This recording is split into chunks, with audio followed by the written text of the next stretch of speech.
So, I'm currently trapped in hell by some WD Gasser lookalike, forced to do a commentary on Curio Wade's bad video from 5 years ago or whatever in order to break free. Actually, you know what? No. This whole thing is too serious and this concept is absolutely fucking absurd. So, you know what? Let's go all the way in absurdity! Roll the intro!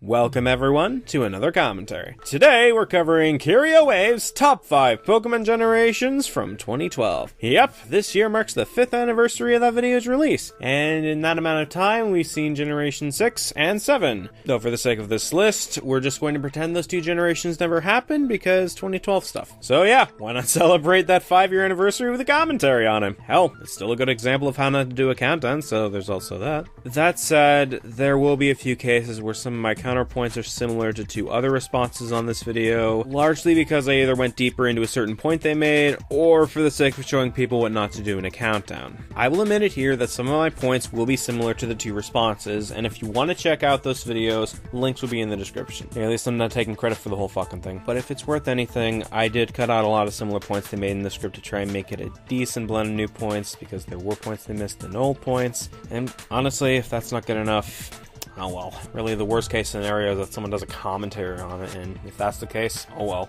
You win some, you lose some. Anyways, this intro is longer than it should be, so let's just fucking start. Let's get this party started!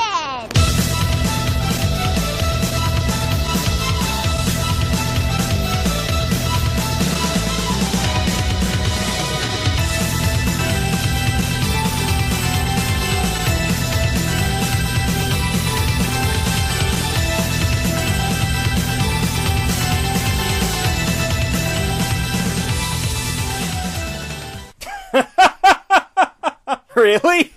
That's the intro. Holy crap, the clips are barely synced up. Hell, not even the music is fitting for the desync clips. The aspect ratio constantly changes, which doesn't paint a good picture of the quality in this video. And this goes on for longer than it really needs to be. I know what you were trying to go for, but it just wasn't executed well here, basically. And for those who still want to do montage intros in 2017, try and not do what this guy did, basically. And given how this is the first thing people see from this intro, having a weak introduction is not a good first impression for your viewers, because if they are turned off by, say, a bad intro, they are likely to click away from the video instead of watching it. Oh, and there's also the crappy video quality, but I'll save that complaint for when we enter the number transition. Top 10 gym leaders, top 10 underrated Pokemon, a top 49 legendary list. Gah! Yeah, we could have done another take or taken out that stutter, but don't worry, my love of Pokemon will make people forget about that mistake. So today I'm covering a huge topic, Pokemon generations.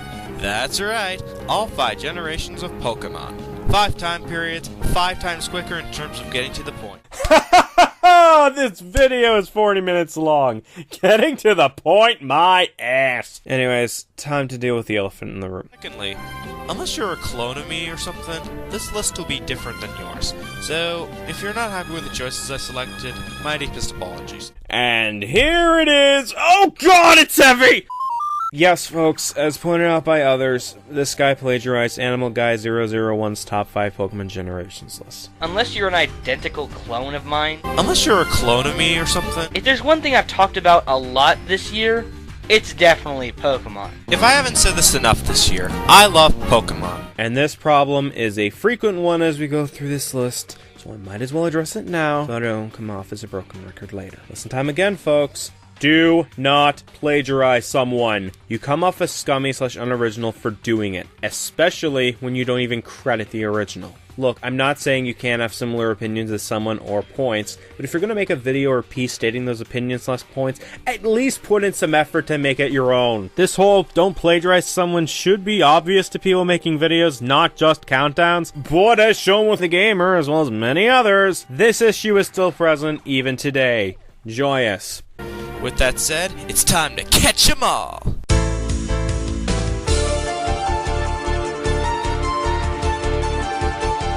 And now it's time to bring up the quality issue because holy shit, this is abysmal. Ignoring that the effect doesn't cover up the whole screen for a moment, I can't read that text. You wanna know why I can't? Because this video is rendered in 240p. Do not do that. Even in 2012, this wasn't okay to do. Again, for those who want to do countdowns, word of advice, at the very least, render your video in 360p. I know I shouldn't be nitpicking quality, but holy shit, when I can't even see your fucking text and number transition, yeah, that's a fucking problem. Anyways, the next bit is just a rehash of Animal Guy Skip, but with worse line delivery and quality than 2012's Trees Apprentice. Really, all you're missing is Mountie getting insert item here to deal with fanboys, which, even in 2012, was run the fuck into the ground. Oh, come on, man. Oh! Die.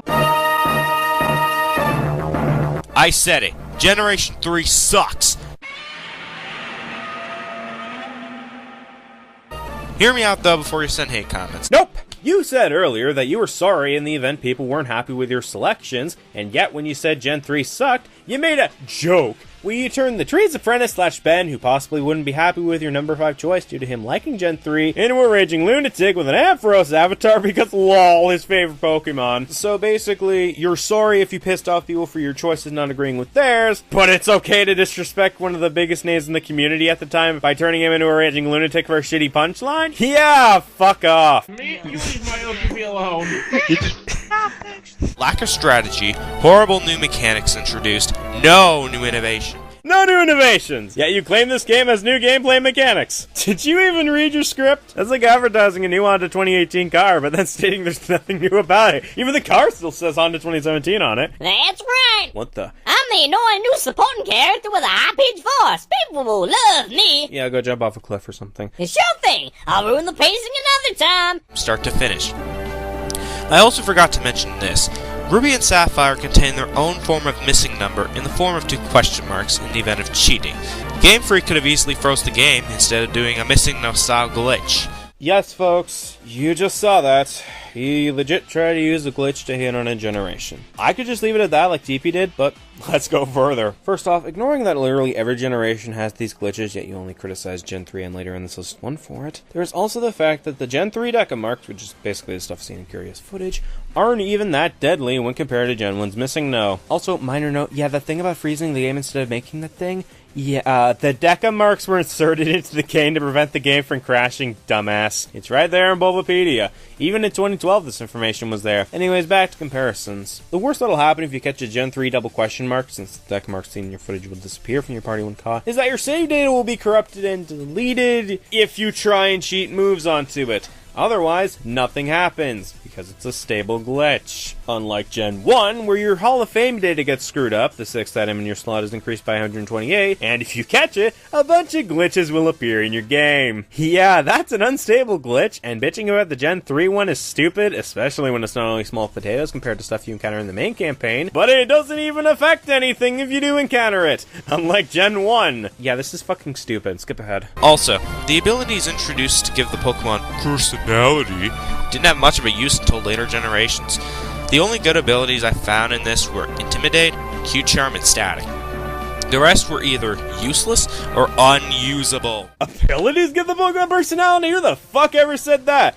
Seriously? Someone needs to read that dictionary. If anything, the natures give Pokemon personality, since each time you catch a Pokemon from the same species, their natures are always different, which means different tastes as well as boost/decreases in stats that make each Pokemon you catch from the same species stand out from each other, kinda like how personalities make humans stand out from each other. Speaking of abilities, why the fuck is it hard for you to list examples of useless/unusable abilities, especially when you're able to list abilities you liked a few seconds prior? Just saying, if you're gonna make a claim like that, at least try and back it up with examples/proof. Even then, however, this point about abilities being unusable is bullshit. Why the fuck would Game Freak design abilities if there was no use for them? Each one has its use. Some are better than others, yes, but each one is designed to be usable. So yeah, you can take that unusable claim and shove it up your ass.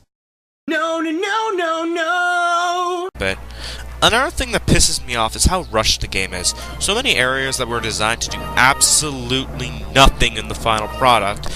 Yeah, funny thing about that, the Jirachi White Rock thing? That was a hoax. Seriously, there is no proof that White Rock was meant for an event to get Jirachi. Hell, not even Bulbapedia mentions a connection to the White Rock and Jirachi on the Moz Deep City page. Screw it. The other examples of things being rushed are things like Pokemon originally planned for the game, and that argument could be applied to other generations, so skip. Ruby and Sapphire had 3 years in development. There was no excuse to rush this product out, and before you say Emerald fixed this, while it may have fixed this, I've never played that game. Plus, if it was fixed, then that further proves my point on Ruby and Sapphire being crap. Stopping you right there. While I could argue that you should play Emerald before making a video like this, you could get by that issue by doing research on the game in question. Too bad you don't, and there's no excuse for it because it's right fucking there on Bulbapedia. In fact, when you Google the name on Bulbapedia, it lists the changes from Ruby and Sapphire on its page. You call Ruby and Sapphire a rush product, and yet here you are rushing shit out and not doing your research either. Seriously, guys. Do your research, or else you'll end up like this twat. Anyways, the dude bitches about the way Gen 3 handled its battery, which, for those who don't know, it basically just killed berries and timed events when the battery died, since the save data was now in a different spot than it was in the first two gens, and wanted it to go back to the old way. Even though the old way killed your save data when the battery died. Dumbass. So we're going to skip ahead. To be honest, the worst part about this game is the gameplay itself. There's nothing to do to make a strategy to make your team unique. It's the same team every time.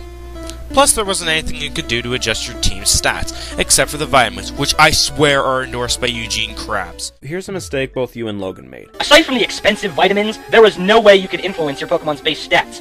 None whatsoever. While yes, the way to manipulate the stats was shit back in Gen 1, you did have a couple other options to manipulate stats that wasn't vitamins. Since neither of you specified permanent or temporary manipulation, I can bring these up. First off, the X/battle items, which increases the stats of a Pokemon temporarily in battle. Another way to manipulate stats? Eevee training. Yes, even back in Gen 1, there was a way to Eevee train, but it wasn't handled that well. And a link will be in the description if you want to find out how to Eevee train a certain stat. Again, it's set up all stupidly, but that's still an option to manipulate stats rather than just one like the two of you claimed. Skip. Let's finish this off with the roster. To be honest, while the roster is the largest collection of Pokemon, Nope, that's Gen 5 with 156. You even acknowledge this later in the next entry, so why the fuck did you keep this in your script? Revise, folks. Revise, get this thing out of my face! oh yeah, I said it. I list Generation 4 as my second favorite generation over the Masterpiece, Gen 1 and over Gen 5. So you like Gen 4. Why don't you explain before I kick you where the sun don't shine? Hi, random Fawn cameo. Seriously, where the fuck did she come from? There wasn't even a setup to that cameo, like you contacting her, her contacting you. She just randomly popped up for no reason, since she asks you to explain your reasons why you like the gen, which you were about to do anyways. Christ, Kai's cameo from that bit I skip made more sense than this, because you had to go and get something and he just happened to have it. Or hell, Quarter Guy's cameo from Logan's List made more sense than this, because Logan also had to go get something. Huh. Oh, fuck. Similar points again. Skipping ahead. Also, thank you for adding in the Battle Frontier. It was such a breath of fresh air as opposed to the Battle Tower just being there. Plus, with the different types of matches, this Frontier has more replay value than the Emerald version in the Battle Tower. You literally said you never played Emerald. How do you know that the Battle Frontier is better than Platinum than in Emerald? If you got more knowledge of the Battle Frontier while writing this list, then why didn't you go back and fix the Gen 3 entry? If that's not the case, and you think Emerald only had the Battle Tower and Platinum introduced the Frontier, then you're pulling shit out of your ass because Emerald had more than just the Battle Tower. Oh, and before I skip ahead, I just want to make reference to this. Another lesson for you guys. Do not use seizure-inducing footage! Shiny Pokemon? Yeah, I didn't know Shiny Sneasels were brown. Oh, they're not. You just suck at selling jokes. Seriously, it's just a small tech limitation on colors. Spinarak had it too with the black instead of green texture. Hell, they fixed it in Crystal. I would talk about Crystal, but I never played it. Do you have some hate boner to sister/sequel games or something? Because you didn't play Emerald, Black and White 2, or Crystal before making this list, nor did you bother to look into their innovations on Bulbapedia if you couldn't have the time to play through said games.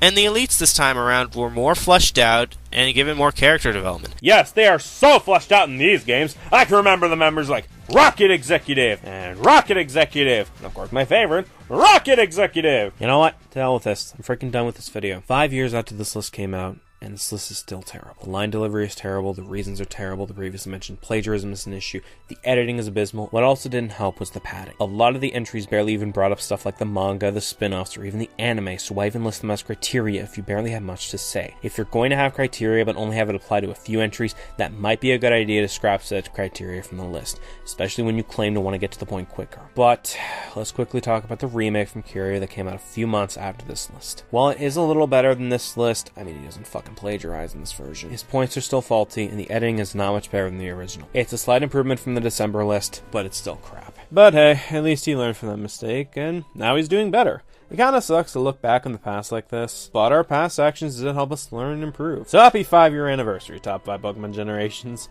You may be a piece of shit, but you do serve as a good example of how not to do a countdown. Good job. Now for your reward, I'm going to use your thumbnail to beat the shit out of that salesman guy. So yeah, see you later guys, let's go countdown. Woohoo!